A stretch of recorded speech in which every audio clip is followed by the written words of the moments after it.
Point number 3 in how to get your church growing in 2021, get a partner. In 2 Timothy chapter 2 and verse 2, Paul said, "You've heard me teach things that have been confirmed by many reliable witnesses. Now teach these truths to other trustworthy people who will be able to pass them on to others."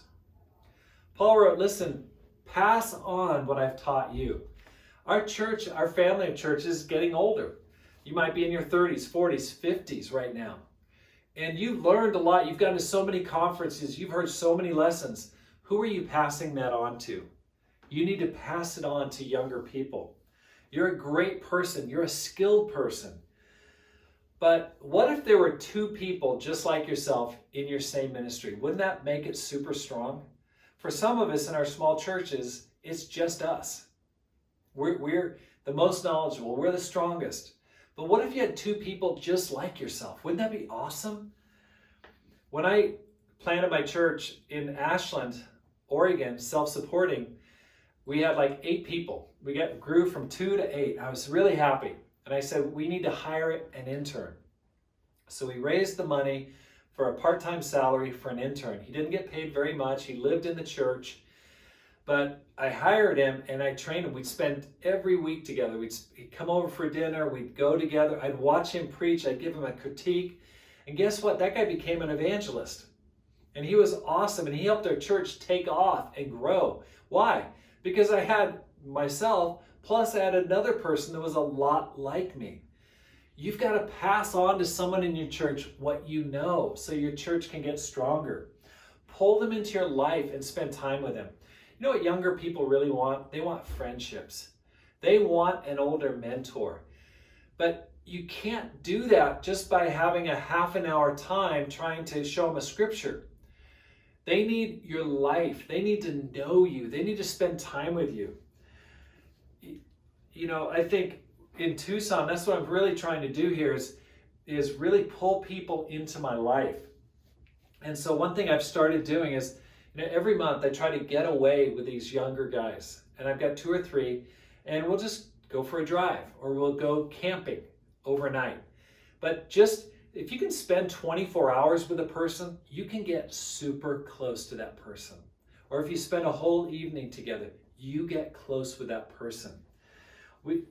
One of the brothers, we pray every single day. We go for a prayer walk. That was powerful. I have them give them a curriculum. I teach them material regularly. I'd be glad to share it with you, what I teach. And I give them books to read. And I ask them to report what they read. I really try to work hard at raising up younger people because I know that our church will be stronger and the kingdom will be stronger if we can pour our life into other people. So here's my practical for you.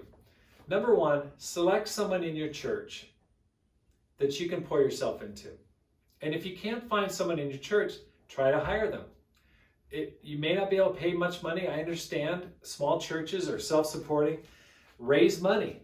Ask for money. Get somebody that you can train. It will help you. I was working during the day and I needed someone who could reach out on campus. So I hired this intern that I mentioned before. Made all the difference. He did what I could not do. But I shared with him everything I knew, so he became an evangelist also. Pray together with him. Give people a reading list. List all the things that you know and that they should know. If you do that, great things are going to happen. This younger generation, they want to grow. There are great people in it, but you've got to pass on what you know. You need to get a partner. Point number 4, get sharp. Get sharp. In Ecclesiastes chapter 10 and verse 10, it says, using a dull axe requires great strength, so sharpen the blade. That's the value of wisdom. It helps you succeed. Abraham Lincoln, one of the former presidents of the United States, said, "Give me 6 hours to chop down a tree, and I'll spend the first 4 sharpening the axe." It's so important for you during this time to sharpen yourself up. And we talked a little bit about it in the first point, about getting fired up. But we need to get sharp so that we can grow. We need to get better. And it says wisdom helps you succeed. So you got to sharpen yourself. like a sharp axe cuts through wood. Where do we need to get sharp? Technology skills. Try to learn one new skill at least every week, if not every day. Try to watch a YouTube video on how to stream services or how to do better in terms of video. And just focus on what do you need right now. And then watch a video. Sometimes you'll think, oh man, I don't know how to do that. Well, Google it. Just type it in. How do I do this? And there'll be a video that'll teach you. I started a podcast to try to raise up and strengthen small church leaders. This was a year ago, right when COVID started. I didn't know how to do a podcast. I didn't even know how they worked. I listened to a couple, but I didn't even understand the whole idea of a podcast. I just thought this could help people, so I want to learn. And so I just started watching videos.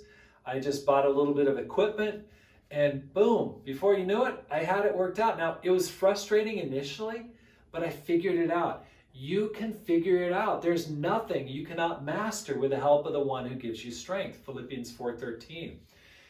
You are smart enough. You can do this. There's a lot of technology to help you. Write down your questions, what you don't know, and just go, I'm going to learn it. I'm going to get better. Sharpen the saw. How else can you get sharp? Exercise. Plan time to use your body. Now, what I did when I was selling real estate is I just would get up early and I would try to go for a walk or go for a run. Sometimes I'd do some push-ups and sit-ups. But you're under so much stress when you're working a private job and then you're also doing the ministry, or even if you're in the ministry all the time, you need the exercise. And if you're getting older, it'll help you to get out, clear your mind, and think about it as spiritual recovery. When I go to the gym, I'll listen to a good book as I'm working out. And so it's like I'm exercising my body, but I'm also exercising my mind. And so let's say you're not much of a reader. You don't like to read books. Well, listen to books. That'll help you to get strong, and it'll help you to get strong physically. Get sharp. You need to get sharp mentally by reading inspiring books, listening to podcasts. That'll help you. There are so many ways that you can get better just by learning. Read books about how to make your church grow, things that'll help you. We need to get sharp socially and emotionally. Have fun. Ask yourself, what would get me excited? Okay, for some of us, we're leading our own church and we consider it kind of a badge of honor. Oh, I haven't taken a vacation in 5 years. You know, we just stay focused on the work. But you know what? You're not happy. And I say, listen, if you're leading your own church self-supporting, or you're leading a small church, take time to be happy. Isn't that what the Bible says? Enjoy life with your wife all the days of this meaningless life. Now, set aside some money so you can take a vacation from time to time. Get away. Because again, if you're happy and if you're refreshed, you'll be a better church leader. For some of us, we're so beaten down and we're so tired that we're not doing anything fun and exciting for ourselves. And that can be a real drag. And if you'll just make that connection that if I could do a few things that I really enjoy and I'd be happier, your people will be happier and you'll be more attractive to those who are lost. You know, I do things that I enjoy doing. I like to work out. I love to read. I have a motorcycle. I like to ride my motorcycle when I can. I don't do it a lot, but I enjoy it. I like to go to the beach if I can. I'll take a drive out to the beach for a couple days. But you can do that. You jump in your car, go to the beach, go to a beautiful spot. Do things that are not expensive. I like to go camping or backpacking. I like to do things that are not super expensive. But what would get you excited? Ask yourself that question and pull out a sheet of paper and just write down 10 things that would get you excited. That itself will bring a little bit of spark and joy. Point number 5, get a system in place. Get a system in place. High achievers like you tend to be goal-oriented. you're going to feel like a loser as long as you haven't achieved your goal. And so if you're focused like, I want 10 baptisms this year, well, as long as you don't have those 10 baptisms, you're going to feel like you're losing. But systems enable you to feel like you're making progress towards your goals, and you can be happy every single day. For every goal that you've got, you should develop a daily system to help you to achieve those goals. Let me just share with you some examples so you understand what I'm talking about. Like, let's say you've got a goal, hey, I want to lose a little weight. I want to lose 10 kilos this year. Well, maybe you can sign up for Weight Watchers, or you can decide I'm gonna walk 3 days a week. That's a system. You're not worried about the overall goal, but you know every day I'm making a little progress. Maybe your goal is to bear fruit this year. A system would be, I'm going to share with 10 people a week and smile at every person I meet. That's a system. And every day you do that, every week you do that, you go, I'm doing it, I'm getting it done, and it makes you feel good. Maybe your goal is, hey, I want to help my kids become Christians. Well, a good system would be, I'm going to have a weekly dinner and devotional with my kids, and I'm going to have a lunch every week with one of my kids just to see how they're doing spiritually. Maybe your goal is, hey, I want to help my kids find someone good to date.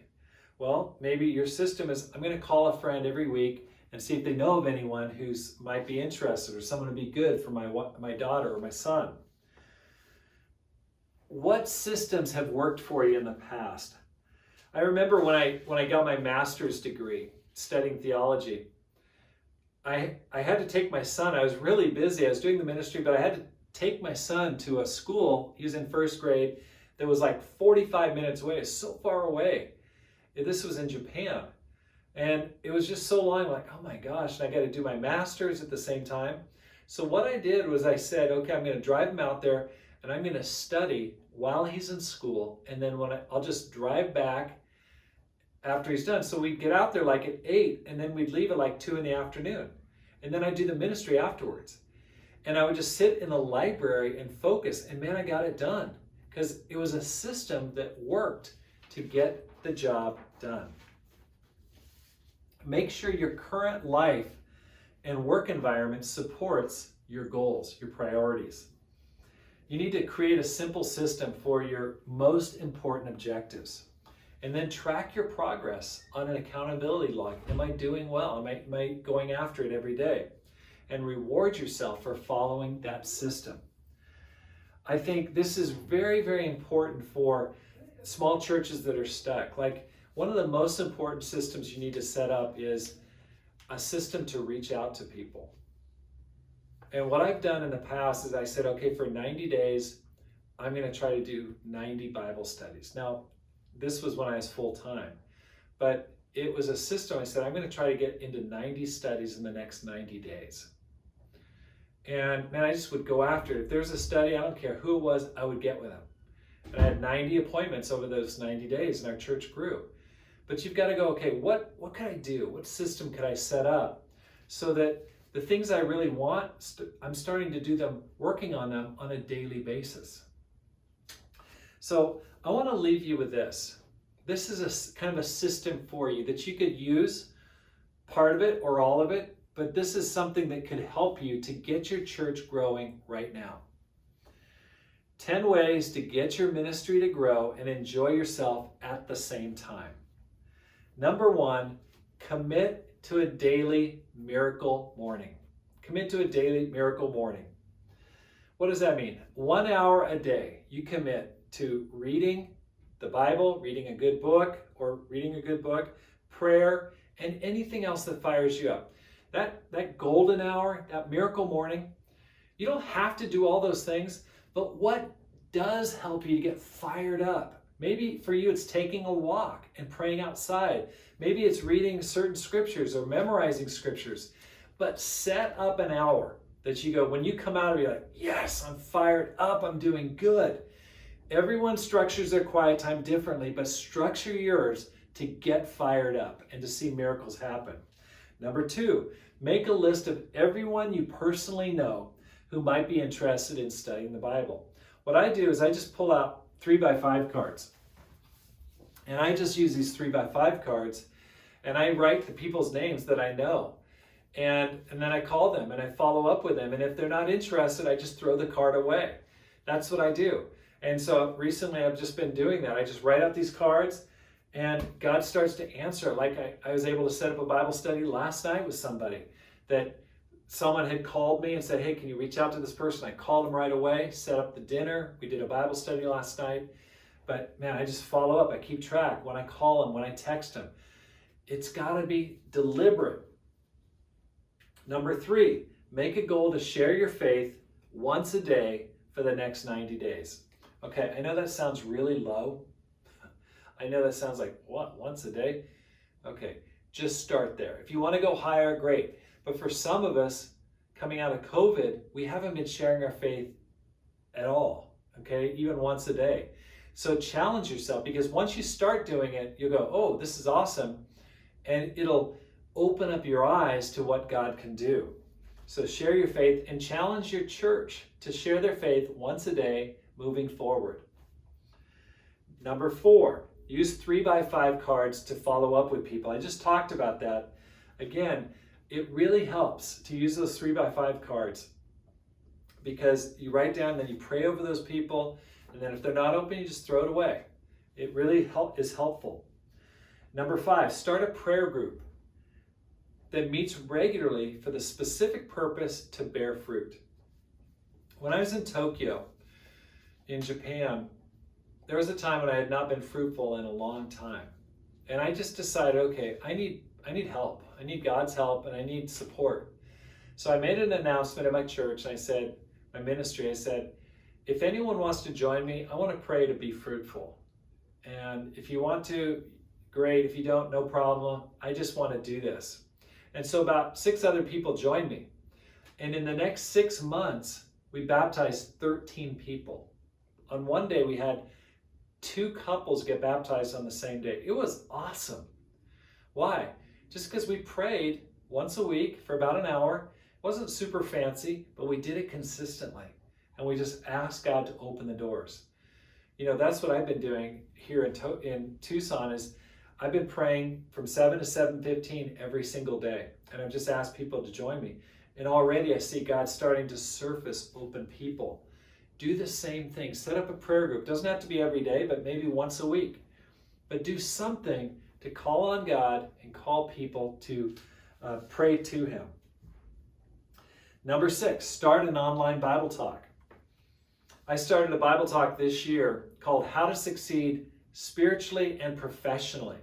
And I went through Daniel, the book of Daniel, chapters 1 through 6. And I just talked about how this guy was a spiritual man, but he's also extremely successful in his profession as an administrator. And why is that? Well, he had great friends. He was a man that knew how to handle persecution or church, politics. There's so many different reasons. And I just have been going through that. And man, I've had some amazing responses. One guy called me and said, I think about what you share all through the week. I love you. I mean, this guy's an executive in the company. I'm like, this is exciting. And I'd be glad to share the notes with you as well of what I'm doing. But do something. Start an online Bible talk. I do it for a half an hour from 12 to 12:30 just to reach out. I do it over Zoom. And these people start bringing their friends. And it's just a half an hour, but it's impacting. Number 7, find a paid or non-paid intern or partner for you. Like I shared, try to spend a day with them or even a weekend together so you can really get close and build a good friendship.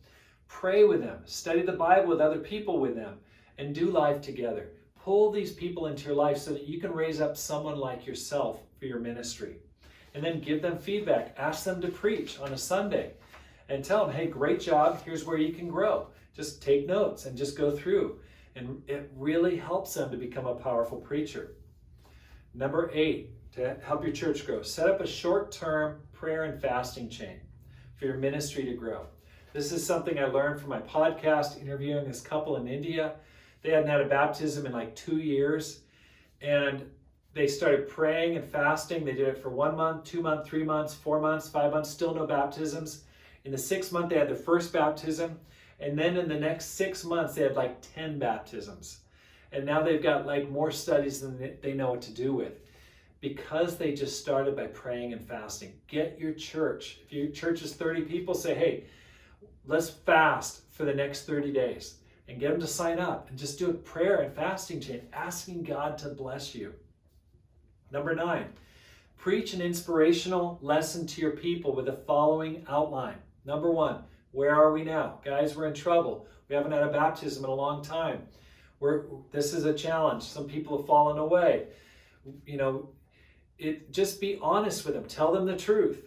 And then number 2, why it'll be great when you start growing and serving and saving other souls. Just talk about, hey, listen, we will become a great church. We're going to grow again. Then talk about what it's going to take, what you're asking people to sacrifice. Ask them to carry that cross that Jesus asked them to do. And then finish it by saying how God is and has been working in your life in similar situations in the past. Share good news. Say, God is with me. And I got this idea from the book of Nehemiah. That's what he did. When he looked at the broken down walls, he said, you see the trouble we're in. Let's build it so that we won't be in disgrace. And then he shared about what the way the king had blessed him. And that's the kind of leader you need to be. Tell people, we're in a mess right now, but we're going to pull out of it. And here's how we're going to do it. And this is what I need from you. And this is how God has worked in the past, and he's going to work again moving forward. Number 10, plan and do something fun or adventurous for yourself in the next 90 days. Take a weekend off. Take a day off. Take a long evening. I don't care what you do, but do something that would really fire you up and your family so that you can be refreshed and fun. Brothers and sisters, I love you so much. I look forward to the day when I can spend time with you. One of the dreams that I have is to spend 3 months in Mexico learning the Spanish language. I would love that. And that's something that's on my bucket list, just so I can become more fluent in Spanish. So I'm praying about it. I'd love to just come down, maybe live with a family, maybe work in a la tienda, and just be able to speak it all day long. That would be awesome. But someday I'm going to be there to see you, to hug you, but you can make your church grow. Get fired up, get focused, get sharp, get a partner, and get a system. When you do those 5 things, you will start growing. Thank you very much.